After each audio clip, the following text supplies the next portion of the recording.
Coming up next on Arizona Horizon, we'll talk about the political strategy behind Donald Trump's presidential campaign. And we'll have a debate on the governor's plan to use state trust land money to fund education. Those stories next on Arizona Horizon. Arizona Horizon is made possible by contributions from the Friends of Eight, members of your Arizona PBS station. Thank you.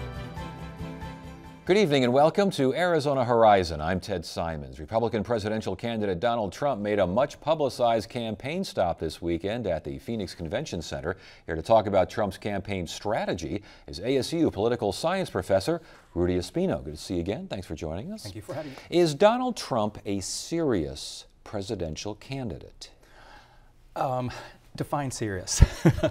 Right now, his strategy is effective because what he's doing is just keeping his name. He has that name brand recognition.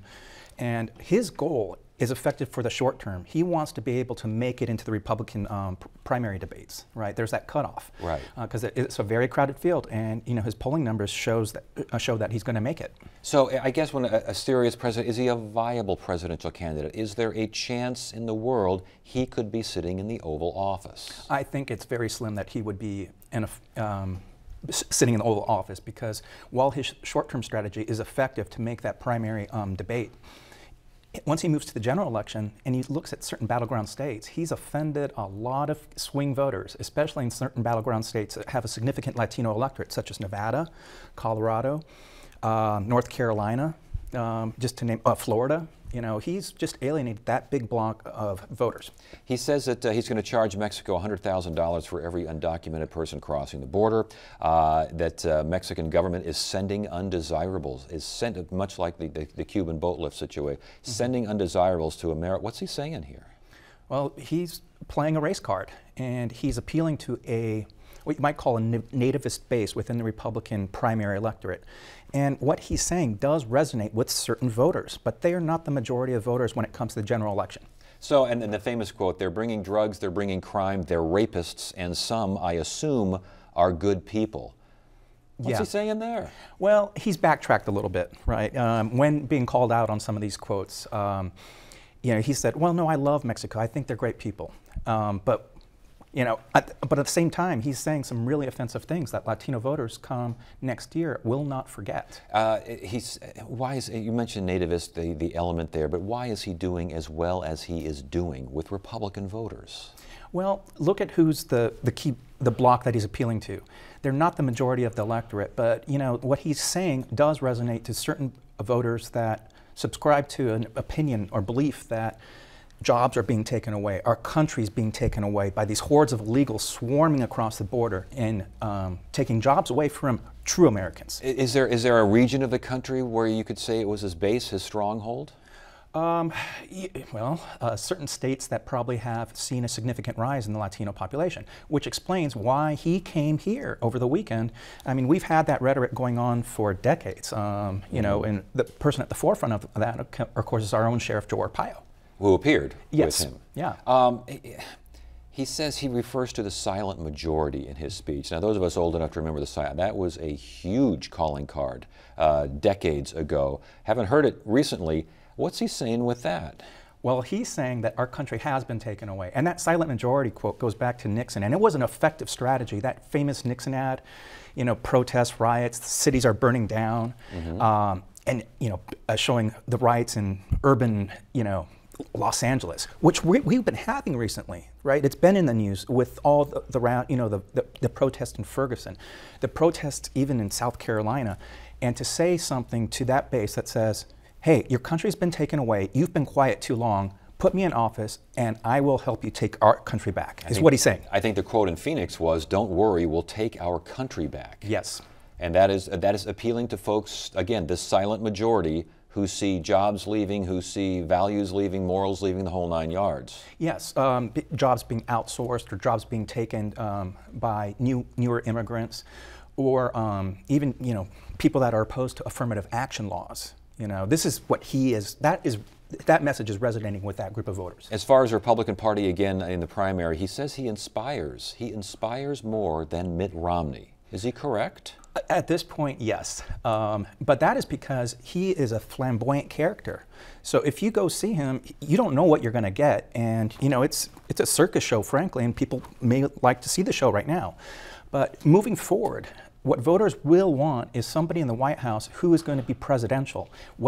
How he's acting right now, what he's saying right now is not acting presidential, where he's just screaming and yelling. It actually reminds me of that Howard Dean moment, the infamous Howard Dean scream. Yes. You know, that is not acting presidential, and it led to Dean's downfall. Indeed. And I think the same thing will happen with Trump. So is he a stalking horse for another candidate? Who by criticizing Donald Trump, are you making him more popular? By not criticizing Donald Trump, are you setting yourself up for perhaps getting this block? Yeah, I think it's to a Republican candidate's peril if they don't come out with a forceful statement saying that I disagree with these statements. I think the person that probably has said the most about this has been Jeb Bush. Because, you know, he's running neck and neck. He's the most recognizable name. And, of course, with his history being married to a Mexican woman, you know, having a Mexican child, you know, he's sort of been asked this question and been put on the spot with a lot of what Trump has been saying. And what's Bush saying? Well, Bush is sort of saying, you know, not saying it too harshly, but saying, I disagree with those statements. You know, but he's not being very, very forceful about it. Donald Trump, another quote, I'll get the Hispanics, he means the vote. I'll Yes. get the Hispanics, you watch. Yeah. Is that possible? With what he's been saying lately, no. First of all, Hispanic voters lean Democratic, right? But moving to the general election, what Republican candidates always have to pay attention to is that magic number that George Bush achieved, 40% of the Latino vote in 2004. You know, it kept him in office. And Mitt Romney knew that when he was running for president, but what Romney said in the primaries affected him moving to the general. Latino voters did not forget what he had said, where he shifted far to the right with respect to certain statements, his things about deportation and immigration reform. Yes, indeed. Okay, how much damage then to Republicans, to the dynamic, the Republican-Latino dynamic, how much damage is being done? I think a lot, and I think that's evidenced by seeing certain Republican leaders, such as our own senators, Flake, McCain, the RNC chairman, Priebus, even coming out saying, look, you're hurting us, you're hurting the brand name. The brand name is already damaged based on, you know, previous actions of Republican candidates. And in order for Republicans to want to win the White House, they have to pay attention to that Latino electorate. That is significant in certain battleground states, such as some of our neighbors, Colorado, Nevada.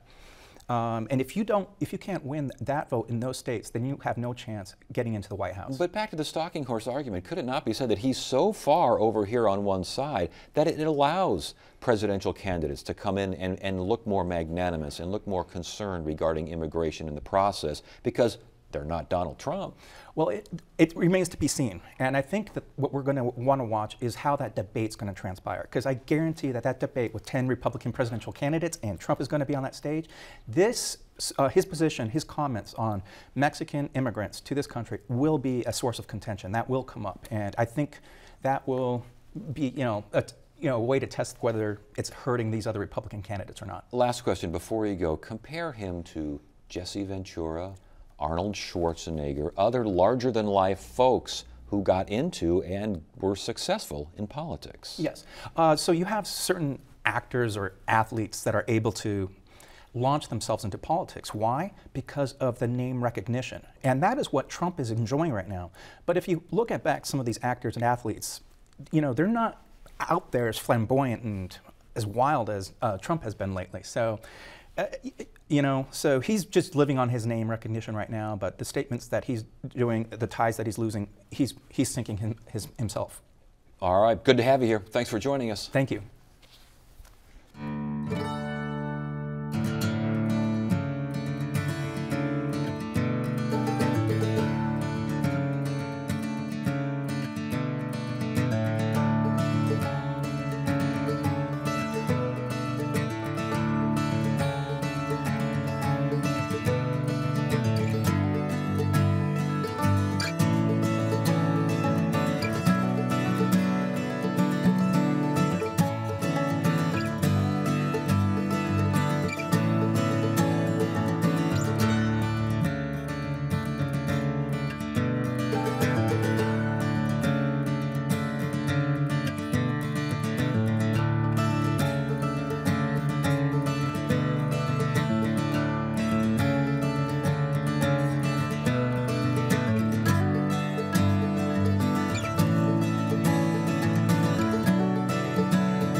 We want to hear from you. Submit your questions, comments, and concerns via email at arizonahorizon@asu.edu. Governor Doug Ducey plans to ask voters for permission to use state trust land money to help fund education. Joining us now to discuss the idea is State Representative Andrew Sherwood, who opposes the plan, and Representative Paul Boyer, who supports the governor's idea. Good to have you both here. Thanks for joining us. Thanks for having us, Ted. All right, the idea of this trust money, using it for education, why not? Money for education is a fantastic idea. Certainly House Democrats have been arguing for more money into education for a long time now. My question is this the right way? And as of right now, my answer is 1, this is too little. 2, this is too late. 3, this is too unreliable. Arizona right now has the lowest per pupil funding in the nation. We're always at the bottom. That's unacceptable. Number 2, the earliest this could take place is going to be in 2 fiscal cycles. That's if it gets approved at all by the voters. It could not be. We need relief and help for education right now. And number 3, Ted, this hasn't been written yet. This is an idea that we're talking about as though it is concrete. It has not been written yet. It'll need to get approved by 90 members of the House and Senate. Then it'll have to go to voters. And then afterwards, if it passes, it will then be interpreted by lawmakers who have yet to be elected on what they should do, just like education inflation funding. Why is this a good idea for Arizona? A nearly $2 billion without a tax increase that keeps the general fund whole. I can't think of anything better. Okay, well, let's go to some of the ideas that Representative Sherwood was mentioning here. Let's start with the effective date, 2017, 2-year wait. Good? You know what? Actually, I'm hoping at the end of this, I can get some bipartisan consensus with my friend Andrew, and we can come out of here and agree for you to work with your caucus, me to work with mine on getting this done quicker. I have no problems with that. But Ted, back to that point. Yes, absolutely. My caucus would love to work with yours about education funding. But Ted, back to this policy proposal, it's too little too late. It's not going to kick in right away, and we need to be doing that. This is, by the way, a plan that is in motion because of events that have been happening for 10, 20, and 30 years. For a long time, the Arizona Republican Party has not been funding education. If we look at performance of graduation rates, if we look at college readiness, career paths for teachers, testing, Arizona should do better, and we're not hitting those marks. As someone who's in the classroom every day, nearly $2 billion over 5 years, I will take that tomorrow, I'll take that next year, I'll take it whenever it happens, I will gladly take that, and that's why the education community is so supportive, because they realize it's not perfect, but it's a good start. What happens to these kids, though, and you say you're trying to find a way to make this happen quicker. Right now, the plan, such as it is not going to happen for another 2 years. What happens to these kids? What happens to education funding in those intervening years? Sure, and that's why I would love some support on maybe we can work with our respective caucuses. Maybe we can have a special election. I don't know what the exact details are, but to make this happen quicker. Ted, the reality is that this is too little, too late, and it's too unreliable. We watched Governor Ducey slash funding in my home district of Arizona State University by $100 million. We need immediate support for education.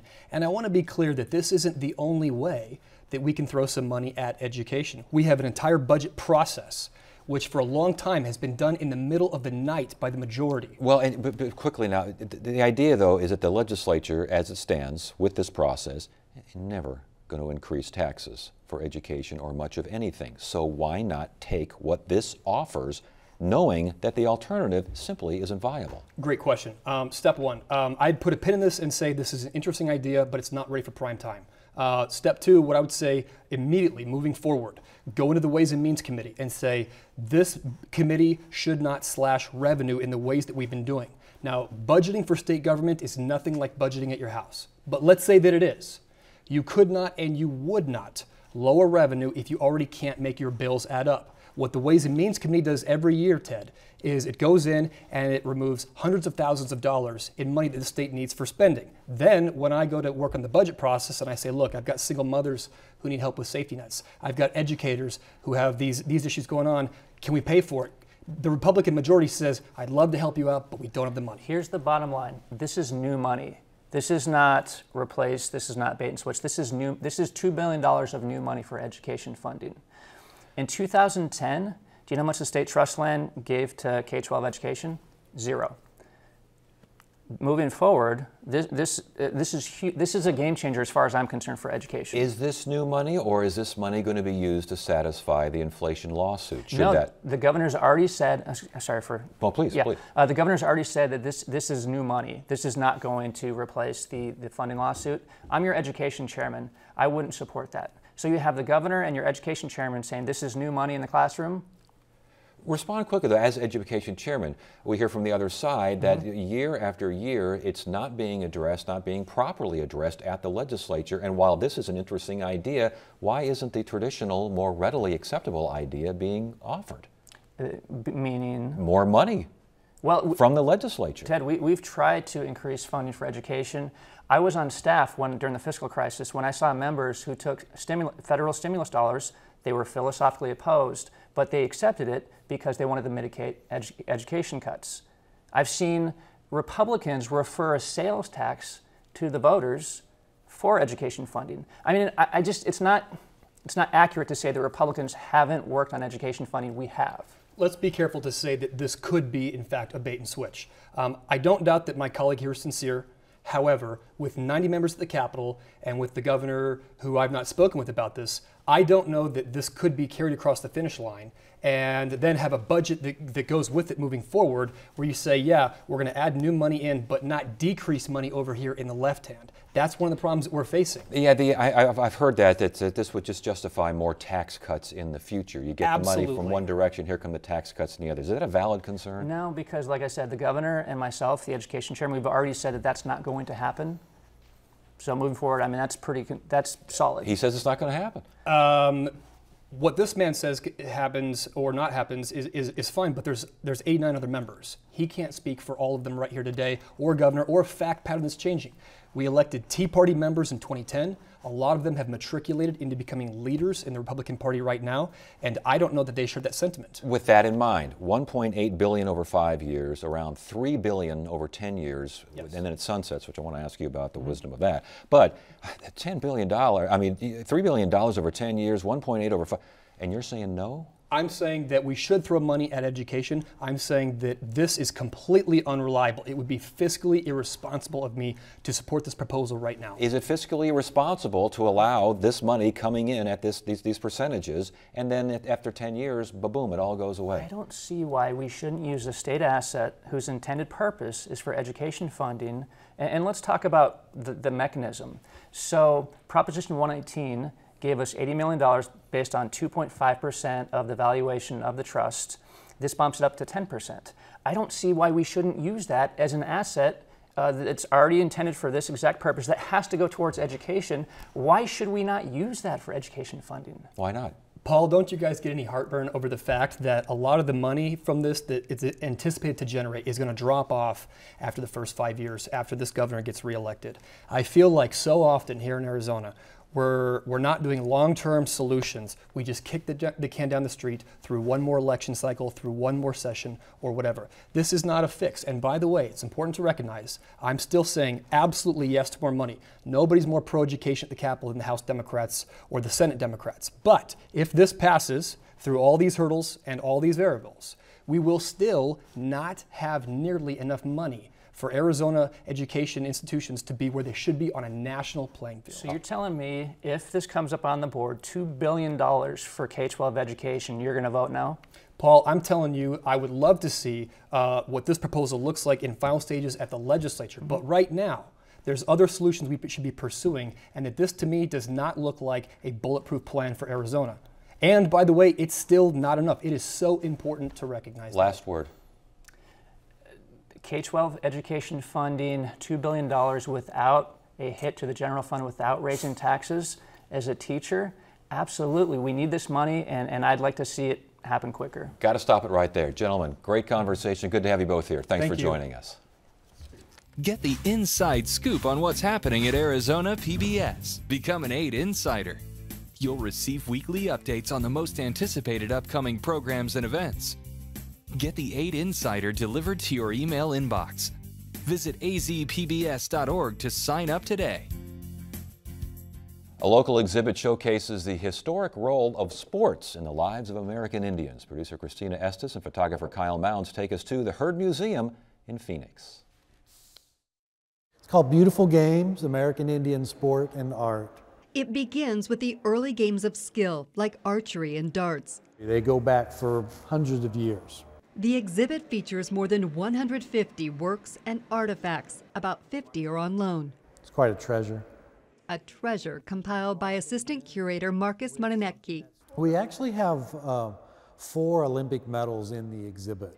including this one from the 1964 Olympics, when Billy Mills became the first and only American to win gold in the 10,000-meter race. We have his shoes, we have the box that it came in, a tracksuit, yeah. Mononecki had to convince Mills to share some of his most cherished possessions. I'd talked to Billy before, and I know that he gets a lot of requests. He's a global personality. You know, I think I had a good pitch in Beautiful Games and how much sports and running in particular mean to American Indians, how it's incorporated into their ceremony and livelihood. Mononecki couldn't get every piece he wanted, but getting the boxing trunks and robe worn by George Comanche Boy Tadanipa was pretty easy. He just stopped by his brother-in-law's house. I said, George, where's that robe at? And I want to see that again. He brought it out, and I said, can I borrow that, George? You know, it's very glitzy and you know, it's got a lot of sequins on it and fringe. Mononecki sees an artistic element to sports. There's these philosophical discussions about can sport be art? And people, you know, the purists say, no, it's not art. But when you think about it, it's performance. You know, it takes an audience. There's the action, the innovation, all the things that do make good artwork, makes a good athlete, makes a good competition. Contemporary sports like lacrosse have their roots in tribal games. There were rules, but they weren't written down, so it was all kind of oral traditions of how the game would play, but there weren't time periods, you know, there weren't boundaries that we know today. More formal play came in the late 19th century when team sports like baseball and football were introduced to Indian men in the boarding school system. There were a lot of challenges that those early athletes faced racially. Perhaps the most recognizable Native American athlete, Jim Thorpe, is also referred to as one of the world's greatest. An Olympian in track and field, a professional baseball player and football player, Thorpe was also the first president of a group that evolved into the NFL. He's enshrined at the Pro Football Hall of Fame. Across the aisle, there's a display devoted to women who played basketball. In 1904, this team from Fort Shaw, Montana, was invited to attend the St. Louis World's Fair to participate in the Indian School exhibit hall. The exhibits that they would be a part of would show them, you know, they would be ironing or sewing. They didn't just demonstrate their domestic skills, the team also displayed their athletic expertise. During exhibition games, they defeated every opponent. So you're kind of beating them at their own game. So it meant a lot. So does having the Sun Devils jersey. Arizona's own Rinaldi Basente became the first woman at ASU to have her number retired. When Basente left the Navajo reservation to play for ASU, tribal members made the trek and filled the stands at her games. That connection to community is highlighted throughout the exhibit. It's overlaid, you know, so there's layers of an individual. You know, you do have that assimilation and that connection to European culture, Anglo culture, the larger American culture, but you also have that tradition. The imagery on the shoes is a jingle dress dancer and a woman playing baseball or softball, and so I really took a liking to that. I thought it really showed Indian people living in two worlds, and I think we get a lot of that sometimes. You know, we have a reverence and a commitment to a tradition, but we have to participate in contemporary culture. In 1954, when Evelyn Eaglespeaker was crowned queen at a popular Canadian rodeo called the Calgary Stampede, there was much debate over what she would wear. Her mother had made a beaded buckskin dress, while past queens had donned Western attire. Eaglespeaker chose both. The Beautiful Games exhibit runs through November. You can get more information at the museum's website, heard.org. Want to be more connected? Friend us on Facebook. follow us on Twitter. Watch us online.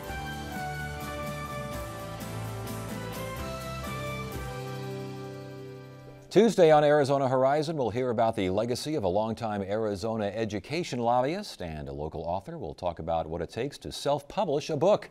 It's at 5:30 and 10 on the next Arizona Horizon. That is it for now. I'm Ted Simons. Thank you so much for joining us. You have a great evening.